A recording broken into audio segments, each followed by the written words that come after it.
Hi everyone, it's Paul Tilley. Welcome back to our next topic in our marketing and sales module. Today we're going to be looking at pricing. Now this is probably one of the ones that we're all concerned about, because how do you know what price to put on something and what are some of the issues surrounding pricing? That's exactly what we're going to be looking at here. So hopefully by the end of this you'll have a much better understanding of methodologies to use in order to be able to price something and price something effectively so you can actually make money on it. So the first thing we're looking at is this idea of pricing policy. What exactly is it that you should do in terms of your general attitude towards prices? So if we look at pricing policy, first we got to understand what price is. Well, price fundamentally is the money or other consideration. Maybe it's a barter, maybe it's a trade, something like that. But generally we're talking about money. But this money or other consideration is given in trade for the ownership or use of something. And that's exactly what we're talking about when we put a price on something. How much is something worth? Normally when we talk about price, we're thinking about issues like, if we charge a higher price, we're not going to sell as much because people tend to be price sensitive. They tend not to buy as much if the price is really high. The opposite is also true. If the price is really low, people buy a lot, but you're not making a lot on each unit you sell. So you got to find that kind of a sweet spot with regards to establishing price. We also know that price and revenue are connected. So let's say, for example, you charge $1 for something and you sell 10 of them. Your total revenue then is the price times the quantity you sell. 1 times 10 units, and that will be a revenue of $10. So we have to understand this basic concept of where revenue comes from. It's a function of price and the quantity sold. We also need to think about your expenses for the idea of considering profit. It's one thing to sell a product for $1 and to sell 10 of them and to make $10 on it in revenue, but if your expenses are $11, what you've done is you've lost $1 in the sale. So for example, your revenue was $10, 10 times 1, your expenses were $11, 10 minus 11 means you lost $1. Now a business can sustain that for a little bit, but it can't sustain it into the future. So we need to make sure that your revenues exceed your expenses in order to make your business profitable. Okay, so those are some of the issues that we need to really worry about with regards to price. Let's take a look then at this idea of price and value. Now, what exactly is value? Well, value exists in your mind. If you feel that you paid a lot for something, but you got a tremendous amount of use out of it. I often do this when buying cell phones. So if we go and buy a cell phone, for example. These poor folks at Apple or Samsung charge you $700,000, $600,000, $800,000 for one of these little pieces of plastic and metal. Okay, and you say to yourself, "Gee, that's a lot of money." Maybe it is. Maybe it is.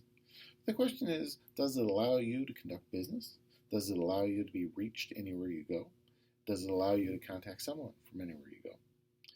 Does it provide the option for you to download apps that allow you to do things? For example, find out what the weather is, check your bank, take pictures. All of these things will have some value to you. And some of you might say, I don't mind paying a lot of money for a phone if it gives me that value. If I can do those sorts of things, I will gladly pay that money. So we really need to consider, and consumers are always doing this, how much value something has. So value has very little relation to price, but it is the quality of the benefit that comes to someone versus the price. Okay? If people can get a huge benefit for something, they won't mind paying a higher price. If they get a very small benefit from it, they're going to become very, very price sensitive. So pricing tends to arrange in what's called floors and ceilings. There's the lowest price that we can charge. And if we think about pricing, we have to charge enough to make money. What influences our decision to sit high on the price point or low on the price point? What are some of these things that may affect our decision of where we're going to sit? Well, if you look at this graphic right here, we think about internal factors, factors that are within the company that influence the type of price that we're going to charge. Things like, what's our business objective? Is our objective to sell a lot of product? Is it to sell only to a certain number of customers, a high quality product, make a lot of money on each one? Is it to provide a service to people that has nothing to do with making profit, but just to be able to help people? Is it designed to make a huge amount of profit? So these are all internal decisions that a business has to make in and of itself. And you have to think about that for your business. What are your basic internal objectives? We're also looking at marketing. The amount of marketing we put into a product, people know it exists through our sales initiatives, for working with our customers and producing the right product based on what our customers are telling us. Marketing is going to influence the price we can charge, because companies will say, I have a product that everyone wants. I've listened to the customer. Here's the product, and people will come and buy it. We also think about the cost of the raw materials. As the cost of raw materials go up, that's going to affect the minimum we charge for a product. As the price of raw materials drop, that's going to affect the price that we have to charge for a product. So raw materials is going to play a very important role.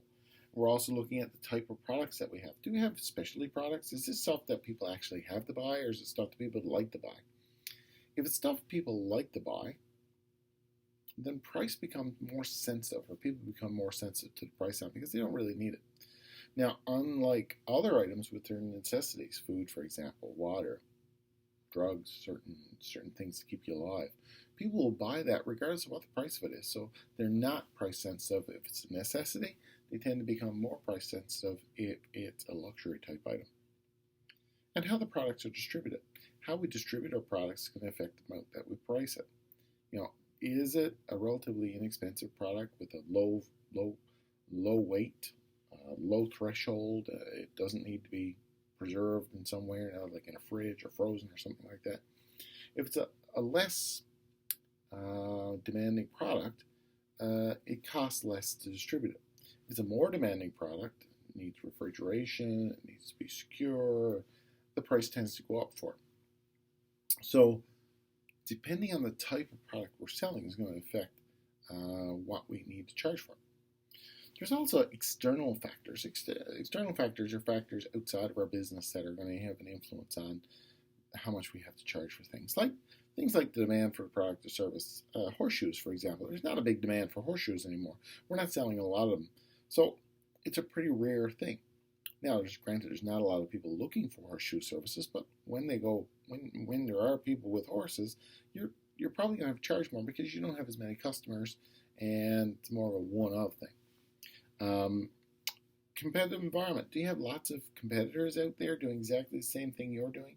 If there's lots of competition there, that tends to bring price down. Our suppliers impact our ability to sell things at a price. Do we have a ready supply of suppliers that are selling us products that are price competitive? If we do, we can keep our prices down. If our suppliers are few and far between and they are all expensive, that means our prices will tend to be forced up. The type of customer we're selling to is going to become very important too with regards to what we can charge for pricing. If customers are very price sensitive for one reason or another, they have lots of choice, they just don't have the resources to buy our product, that's going to force our prices down. Whereas if customers demand our product regardless of what the price is, because they absolutely must have it, that's going to have an influence on what we can charge for. The economic environment. Can people afford to buy this type of thing that you're selling now? If the economic environment is good and buoyant and lots of people have lots of money, regardless of what the products are, they can buy them more easily. As the market goes down in terms of less people being able to buy things, that means you're going to have to do something with your price in order to make it more attractive to more people. The legal environment. Certain things can't be sold by law. We can't sell certain illegal drugs. Okay? Now, so legally, they're not able to be sold. Other products have legal restrictions on them. Automobiles, for example, have to have seatbelts. So in order to sell a car, you have to put seatbelts in it. That's a cost to the manufacturer. And that obviously affects the price. And the manufacturer influence. How much influence does a manufacturer have? Some manufacturers will insist that the price be rather high. Rolls-Royce, for example, they manufacture high-end cars. they're not going to allow their cars to be sold below market prices because it will damage your reputation. They want to be seen as an exclusive. Not everyone can afford it. Keep the price high. So the manufacturer is really going to set the price at the higher end of the price point there. The real crux of this unit looks at how do you set price? That simple question. And what I've done is I've broken it down into a step process. Okay, what we need to do whenever we set a price for a product, we need to go through mentally a series of steps. The very first step is to look at what are our constraints. What is the minimum price that we can charge? Okay, let's find that bottom.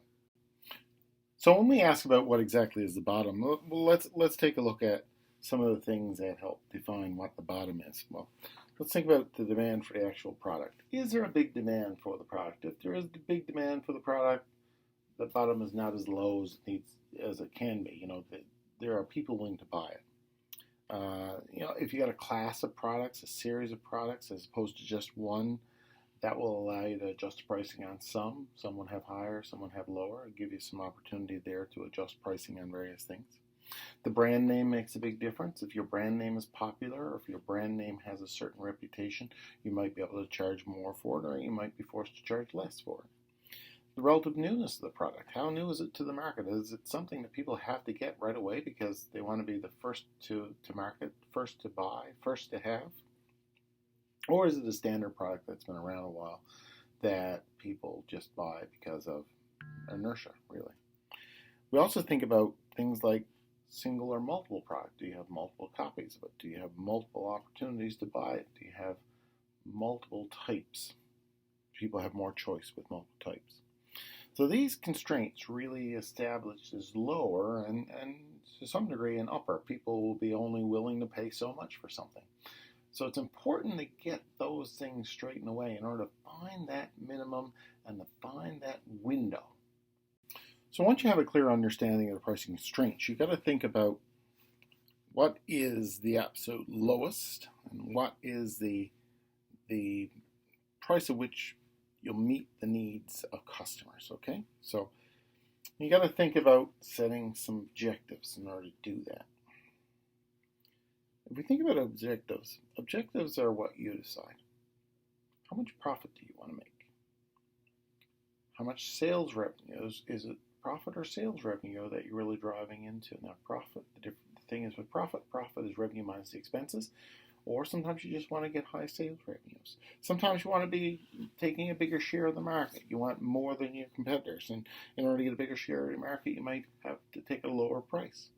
Sometimes you're hoping to sell a lot more product, and lowering the price will increase the amount of quantity that you put out the door. That's the theory. Sometimes you want to maximize consumer value. You want to make really good, high-quality things for customers. You want customers to think your product's the best and build your reputation. So again, your price is going to have an impact on that need if that's what you choose to be your goal. Sometimes you might want to produce products that are socially responsible. Socially responsible products tend to be capturing a bit of the market now. They're not necessarily the lowest price, but they sell on the premise that the customer who buys it is doing something good. And if you're really in dire straits as a business and you're really thinking this is your last kick at the can unless you get this to work, you might be looking at pricing for survival. What kind of price do you need to charge in order to just keep your business hopping along so it doesn't go out of business? Next, and probably one of the trickiest things you need to be able to do is you've got your objectives and your constraints straightened away, and you want to now ask yourself, what is this relationship between demand and price? And if I price too high, demand is going to drop. If I price too low, demand will go up. The magic combination, as we've talked about a little bit earlier, is to multiply the price of the product times the quantity that you sell in order to get your revenue. So you want a point that maximizes revenue. In other words, a proper demand and a proper price that maximizes revenue. So you're going to look at permutations there of your price and revenue, and you'll get a sense after looking at constraints and researching your market and looking at your objectives of what kind of price, ballpark, what kind of price you want, and you'll have a ballpark in terms of what kind of demand that you think you'll get at that price. You have to ask yourself, do you have enough coming in to make this a worthwhile venture?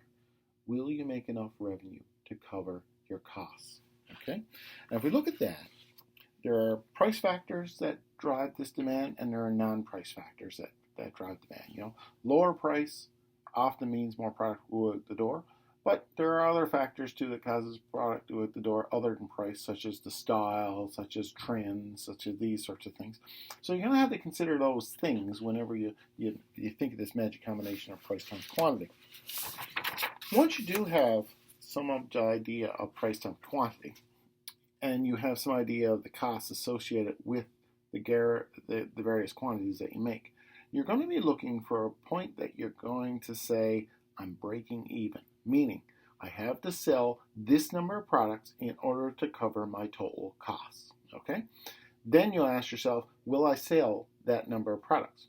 Let's take, for example, we have a small business. And a small business has a fixed cost of $100,000. Doesn't matter if we sell one product or 1,000 products, we're going to have $100,000 to keep the heat on, the lights on, the insurance paid. These sorts of things are what are considered fixed. They're not affected by how many you make. Now, if we have a variable cost per unit, let's say of $700, so there's every unit costs an additional $700. So we have to ask ourselves, as we produce more, it's costing us more. Now, we're going to sell it, and let's assume that our price is $1,200 that we're going to sell it at. We should be able to find our break-even point with those three basic bits of information. So what we do is we take our fixed cost and divide it by the amount of money that we're making on each product. So simply we take what we're selling for, subtract off the variable cost. That will give us how much we make on each product. In this particular example, for illustrative purposes, we're making $500 on each unit we make. The selling price is $1,200. The variable cost is $700. So there's a $500. Every one we make is $500. The question is, how many of those will we have to make in order to cover off our fixed costs? So we take the $100,000 fixed cost, divide it by the $500, which is what we're making on the contribution margin of each product, and that will tell us that we really need to sell 200 of those in order to break even.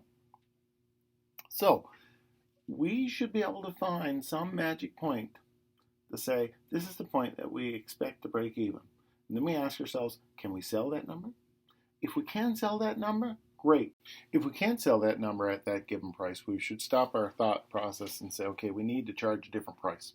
We need to adjust the price so that at least we know we can then break even and start making a profit. So you'll work the numbers until, given the quantity, you'll work the numbers until you know that you hit break even at a quantity level that you actually can sell and sell beyond that in order to make a profit. The stage 4 of the process for pricing involves setting an approximate price level. This is really narrowing down the focus of the potential range of prices that you can offer and still make money on your product. And so there are a number of factors that come into play to say, where are you going to pick a number somewhere in that range? Well, what I've listed here is a whole bunch of kind of pricing considerations that some companies would take in terms of making that price point. Okay, I'll just give them a brief explanation here. Market penetration pricing is really generating lots of sales based on lowering your price to the lowest possible point, getting your product out in the market. The idea of that is to get better known. Economy pricing, again, keep your price down to the lowest possible point so you can get it in front of many consumers. And really, if you're a business that's in the business of providing customer goods on the basis of need or some sort of a social cause, economy pricing is good there, because what it does is says to the customer, we're interested in you as opposed to making money for ourselves. Premium pricing is the other opposite end of the spectrum, and that's where you charge a really high price. So you charge a premium, basically, but you need to be selling an exclusive product. People want the product but can't afford it. This kind of thing. So Rolls-Royce, for example, is a classic example of people that charge prices on the higher end of the spectrum. Psychological pricing is a format that's commonly used in all stores. I don't know of any stores that don't do this, and that's where instead of charging whole numbers for self, $20, you charge a partial number, 1995. Psychologically, 1995 in people's minds is closer to $19, when in reality it's actually closer to 20. So these 95 or 99s that we see on our price tags are all a form of psychological pricing to make you think that things are less expensive than they really are. Bundle pricing involves selling a number of products in one package. So what you're doing is you're bundling together a number of separate products and offering it at a price. So people are buying 3 things as opposed to one when, for example, they're buying an airline ticket, a hotel, and a vacation.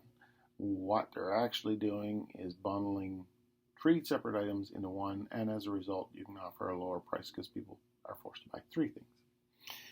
Geographical pricing means that pricing is associated with where it's being sold and where it has to be delivered to. Obviously, if something is next door to the manufacturer, it can be sold at a lot less expense than something that's a long ways away. So we give customers who are near the market or near the producer a benefit there based on that. Price promotions involves just putting a low price on it for a temporary period of time, 2-for-1 sales, for example, just to encourage business. And that's designed as a temporary measure as a marketing effort. Seasonal pricing means that you adjust the price for the season.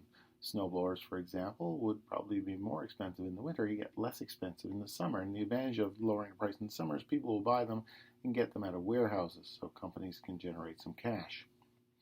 Value pricing means that we effectively give the lowest possible price that we can in order to give the customers the maximum possible value. Captive pricing is a pricing that you see a lot in airports. It's not very easy to leave an airport, so the prices can be higher, and people are there. You've got a captive market. They're forced, if they want it, they're forced to buy it at that price. Experience curve pricing is an interesting one for manufacturers. As you become more proficient at building something, if you're a machining company, for example, and you produce your 10,000th bolt, the 10,000 bolt you can do so much better and so much faster and so much more cheaply than the first one. So as you gain experience building stuff, you can afford to drop your prices. And finally, we got sealed bid pricing. Sealed bid pricing is what we talked about when we talked about tendering, and effectively it just means that what we're doing is putting in a bid to a potential buyer, say we're willing to sell you this item for this price, and the buyer then chooses from amongst a bunch of potential sellers. The 5th stage of setting a price deals with selecting a list price. What you're doing is you're narrowing the available range of prices lower and lower and lower and lower and tighter until we hit this list price. And the list price is the price of which you would like to sell the item. Okay, so it provides a suggested retail price sometimes we see in items. And effectively, this is the price that you're normally going to sell the product to a customer for. Now, I've given you an example here of a company, CCDC Contracts, and they have a list of prices, and this is very much like you see in a catalog or something like that, and they will give their price per unit or per item or whatever. So it's the standard price. Now, as a company, you have 2 choices. You can say everybody pays this price, or you can go on to stage 6, which says let's adjust the prices depending on the type of customer. Okay, and what we mean by adjust is really to lower it a little bit. We need to be able to lower it from the list price a little bit. Why would some company do that? Well, it really depends on the type of customer you have. But if you have a really good customer, for example, someone who's bought a lot of product from you over the years, you'd like to give them the best possible deal. So you'd give them, say, a 5% discount, just because they're a really good customer and they constitute so much. Or it could be just, you feel that you have some reason to give a discount because of the quantity levels. They're buying a lot from you. Or it could be a seasonal discount. People are buying things that are normally not out in this season. You're forced to hold them, such as snowblowers. If you're producing snowblowers in the middle of August, you'd like to get rid of some of them because no one's going to buy them until December. So if someone comes in and says offers to buy them, you give them a discount to just encourage them along. We also have something called a trade discount. A trade discount is a discount that companies offer other companies for dealing with them. It's a reciprocity type thing. You buy from my business, I'll buy from your business. By generating sales through lowering the price here, that will be helpful in terms of the overall business environment. And sometimes we offer what's called cash discounts. If someone comes in and pays you cash on the barrel, as opposed to a credit card or a delayed payment, money in the hand is better than money in the hand later. So if we can take less money now so that we can get it right away, we sometimes offer cash discounts. So these are some examples of the basic adjustments that are made, and sometimes, trade-ins are accepted or some sort of a promotional allowance that we put out. And these are very much marketing-based type discounts. And I've already mentioned geographic. So these types of things are fairly common in the industry, and it's up to you as a company whether or not you want to create a list price and then offer something a little bit better than the list price. But you really need to decide, is the factor good enough, and ultimately, can you make enough money? That's the ultimate take on it. Okay, so that covers this section. If you have any questions, please let me know. Thanks.